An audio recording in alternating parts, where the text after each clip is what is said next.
Is monkey business ever good for yours? Got our little gorilla monkey friend here today, Sharon Horne-Ellstrom, and our idiom today is, of course, monkey business.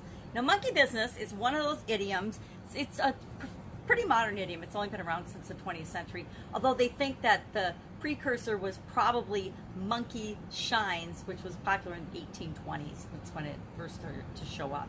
But this is one of those idioms that has a pretty big spectrum of meaning. It can go from foolish, silliness, and just fooling around to idiotic pranks, all the way to dishonest and illegal activity. So there's a big spectrum of behavior that can all be called monkey business.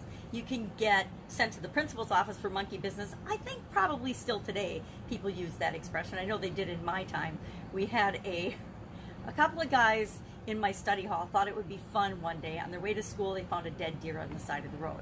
And they thought it would be fun to sneak that dead deer into the study hall, sit it up in a desk with some books and a hat and a jacket and sunglasses to prank and fool our study hall teacher.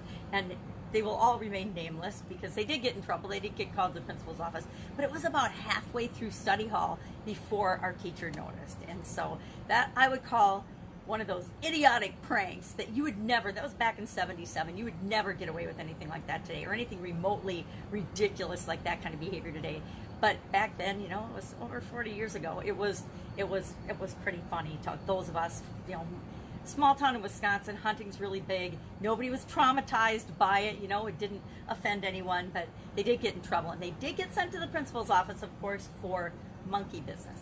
Now, monkey business can also be applied to a business person or a politician or somebody in a relationship who fools around, messes around, breaks the rules, and either does something either illegal or immoral and gets caught for it, and of course has to face the consequences. Guess what? We all have to face the consequences of everything we do, whether it's monkey business or not. So since it's got such a wide range of behavior, it kind of reminds me of the idiom pull your leg yesterday, when the intent is on a positive stance. And how can you use that and apply that to your business, like right now today, and even should you? Well, I know a young woman who's made millions of dollars from her first business, monkey business. She actually named her business Monkey Business and coached and taught people how to do certain things online, and made millions of dollars before she switched to her new branding and her new way of dealing with business.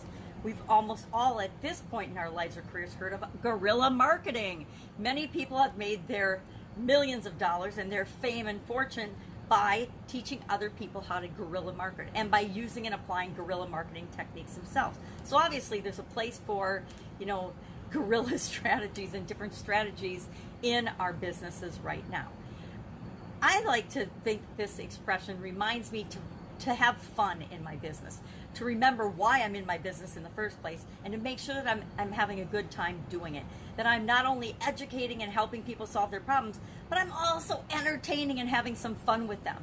People will remember who they do business with based on how we make them feel. So if we make them feel like doing business with us is all business and super serious and it's our way or the highway, and it's not a very good or fun or positive experience for them, guess what?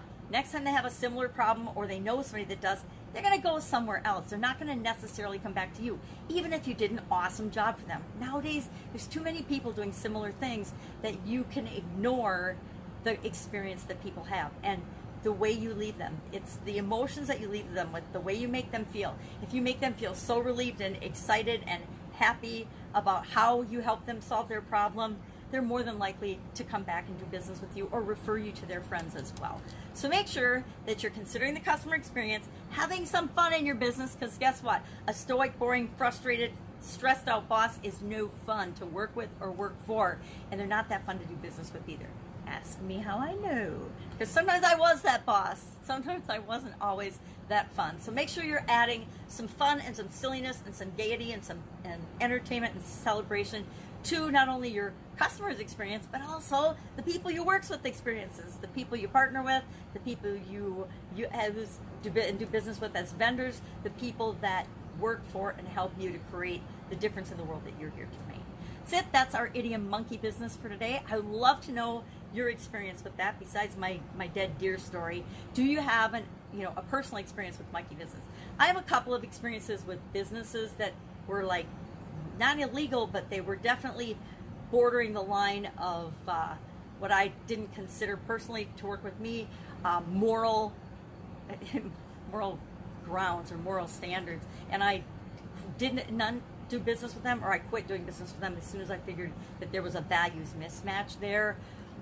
But I don't, we run into that, but it's up to us to stick to our vision, stick to our core principles and values, and only work with people that applies to, right? So I will see you tomorrow. Another interesting idiom. What does it mean? Where does it come from? I'll try to get off the prank trend. Obviously, I'm on a prank trend this week. But if you've got one you'd like to know the meaning of, ask in the comments below. Otherwise, I will see you tomorrow. Another interesting idiom. What does it mean? Where does it come from? And how might you apply it to your business right now? Bye. Take care.